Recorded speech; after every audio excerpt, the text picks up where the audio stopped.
കത്തുകൾ കൈവിടാതെ ഇങ്ങു നിങ്ങളെ നാവികൻ നീ ഭവാപ്തിക്ക് ഒരായുധവേന്തോണി നിൻപദം. അപ്പോൾ ദൈവം ഞങ്ങളെ കൈവിടരുത് എന്ന്. പിന്നീട്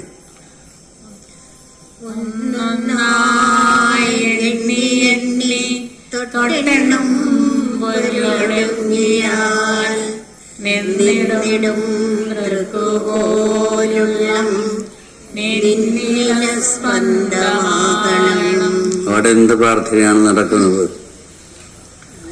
നിന്നിടം തൃക്കുപോലും ഉള്ളം നിന്നിൽ അസ്പന്ദമാകണം. എന്റെ ഉള്ളം നിന്നിൽ സ്പന്ദിക്കാതായി തീരണമേ എന്നാണ്. എന്ന് പറഞ്ഞാൽ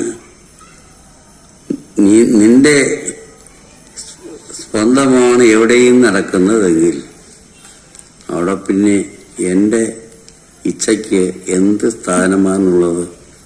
ഒരു സ്ഥാനവുമില്ല. ദൈവത്തിൻ്റെ ഇച്ഛയും ദൈവത്തിൻ്റെ ശക്തിയുടെ സ്പന്ദവുമല്ലാതെ മറ്റൊന്നും നമ്മൾ കാണുന്നില്ല. അത് മനസ്സിലാക്കി നിന്നിൽ എൻ്റെ ഉള്ളം നിന്നിൽ അസ്പന്ദമായി തീരണമേ. അതാണ് ഒരു വലിയ പ്രാർത്ഥന അതിനകത്ത്. എന്ത് പ്രാർത്ഥനയാണ്?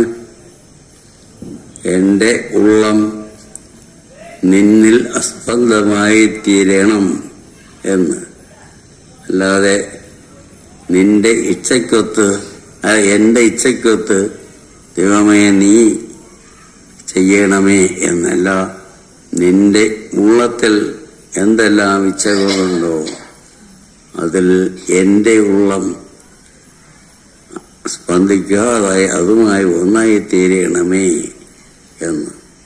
അപ്പോൾ എൻ്റെ ഉള്ളം നിന്നിൽ ഇല്ലാതായി സ്പന്ദിക്കാതായി തീരണം. പിന്നെ എൻ്റെ ഉള്ളത്തിൽ നടക്കുന്ന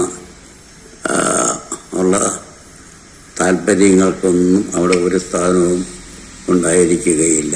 പിന്നീട്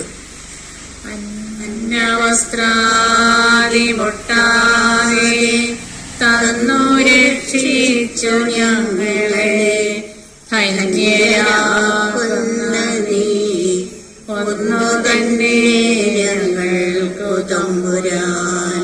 ഈ ശ്ലോകത്തിൽ പ്രത്യേക അർത്ഥനകളൊന്നും ഇല്ല.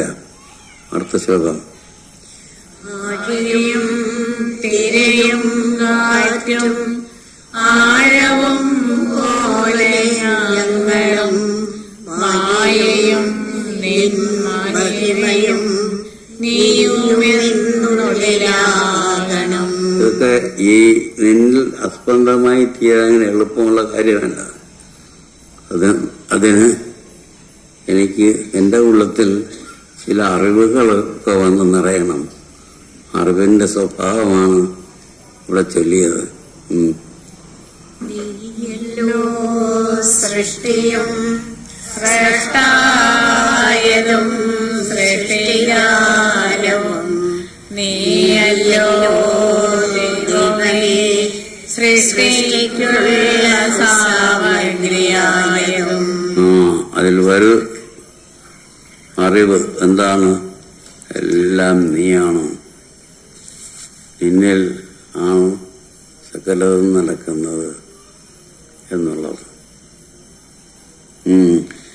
നീയല്ലോ മായയും മായാവിയും മായാവിനോദനും നീയല്ലോ മായയിലേക്ക് സായുജ്യം നൽകുമായും.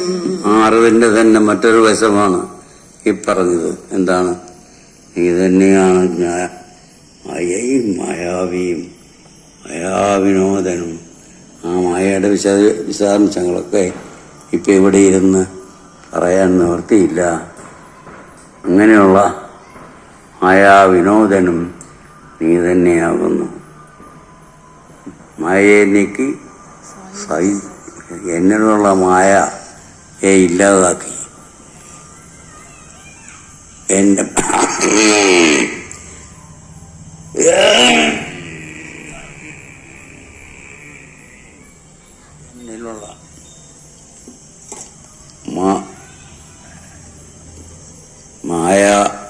അജ്ഞാനത്തെ ഇല്ലാതാക്കി എൻ്റെ അറിവിനെ അന്തരംഗത്തെ ശുദ്ധമാക്കി തീർക്കണമേ.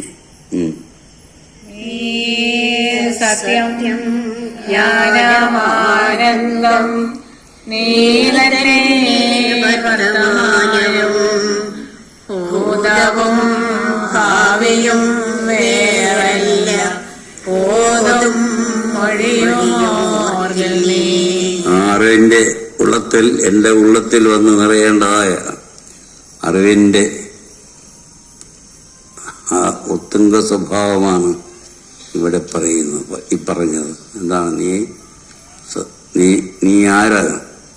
നീ സത്യം, നീ ജ്ഞാനം, നീ ആനന്ദമാണ്. നീ സത്യം, ജ്ഞാനം, ആനന്ദം, അത് ദൈവത്തിൻ്റെ നിർവചനമാണ്. നീ സച്ചിദാനന്ദമാണ് എന്നുള്ളത് ആ അറിവ് എനിക്കുണ്ടാകണം. സച്ചിദാനന്ദ, അങ്ങനെ നീ സത്യം, ജ്ഞാനം, ആനന്ദം, പിന്നെ ബാക്കി എന്തെല്ലാം ഈ ലോകത്തിലുണ്ടോ നീ മായാവിനോദനം, പിന്നെ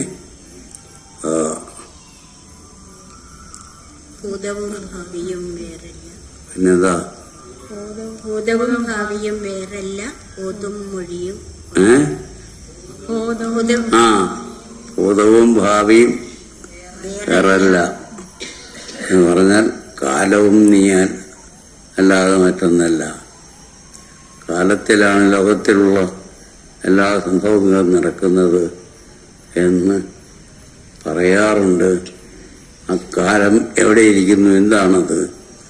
ദൈവമേ, വാസ്തവത്തിൽ കാലം നീ അല്ലാതെ മറ്റൊന്നുമല്ല. നീയല്ലോ പിന്നീട് അകവും പുറവും തിങ്ങും മഹിമാവാനനിൻപദം പുകഴ്ത്തുന്നു ഞങ്ങൾ അങ്ങു ഭഗവാനേ ജയിക്കുക. അകവും പുറവും തിങ്ങും മഹിമാവാൻ നിൻപദം പുകഴ്ത്തുന്നു ഞങ്ങൾ. ഭഗവാനെ ജയിക്കുക, അതാണ് പ്രാർത്ഥനയുടെ ഏറ്റവും ക്ലൈമാക്സ്. ഭഗവാനെ, ഞാനും എൻ്റെ ഇച്ഛയും ജയിക്കണം എന്നല്ല, ഭഗവാനെ നീയും നിന്റെ ഇച്ഛയും ജയിക്കുമാറാകട്ടെ. പിന്നെ എൻ്റെ ഇച്ഛയ്ക്ക് എന്ത് സ്ഥാനം? അത് നിന്റെ ഇച്ഛയോടിണങ്ങി നിന്നിൽ അസ്പന്ദമായി തീരും. പിന്നെ ജയിക്കുക മഹാദേവ ദീനാവനപരായണ, ജയിക്കുക ചിദാനന്ദ ദയാസിന്ധോ ജയിക്കുക. വീണ്ടും അതേ തത്വം തന്നെ മറ്റൊരു വശത്ത് നിന്നുകൊണ്ട് പറയുന്നു. ദൈവമേ, നീ ജയിക്കുക. ദൈവമേ, ഞാൻ ജയിക്കുവാൻ നീ വഴിയൊരുക്കുക എന്നല്ല പറയുന്നത്. ദൈവമേ, നീ ജയിക്കുക, നിന്റെ ഇച്ഛയിൽ നീ നിന്നിൽ ഞാനും ഉണ്ടാവും. എന്ത് പ്രാർത്ഥനയാണ്! ചൊല്ല്. ആഴമേറും നിൻവഹസാം ആഴിയിൽ ഞങ്ങളാകവേ ആഴണം വാഴണം നിത്യം വാഴണം വാഴണം സുഖം. അന്തിമമായി എൻ്റെ പ്രാർത്ഥനയുടെ സാരം ഇതാണ്. നീ എന്താണ്? ആഴമേറുന്ന ഒരു പ്രകാശ സമുദ്രമാണ്. ആഴമേറും നിൻ മനസ്സാമാടിയിൽ ഞങ്ങളാകവേ ആഴണം വാഴണം. അല്ലാതെ ഞങ്ങൾക്കൊത്ത് നീ വരണം എന്നല്ല. നീ ജയിക്കുക. നീ ജയിച്ചാൽ ഞാനും ജയിച്ചു കഴിഞ്ഞു. അഴമേറും നിൻ മാസാമഴയിൽ ഞങ്ങൾ ആകവേ ആഴണം വാഴണം, നിത്യം വാഴണം വാഴണം സുഖം. ഇതാണ് നാരായണ ഗുരു നമുക്ക് നമ്മുടെ മുമ്പിൽ അവതരിപ്പിക്കുന്ന ഏറ്റവും മഹത്തായ ഒരു പ്രാർത്ഥന. എൻ്റെ ആഗ്രഹം സഫലമാക്കി തീർക്കണമേ എന്നല്ല, നിന്നിൽ ഞാൻ അമർന്നു. നിന്നിൽ നീയും ഞാനും ഒരാഗ്രഹമുള്ളവനായി തീരണമേ എന്നാണ്.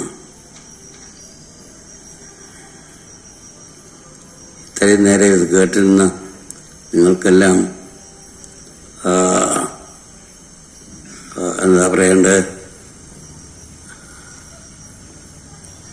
എല്ലാവരും കേട്ടിരുന്നു. നമസ്കാരം. ഇനി തുടർന്ന് തന്മയ സ്വാമി നിങ്ങളോട് സംസാരിക്കും.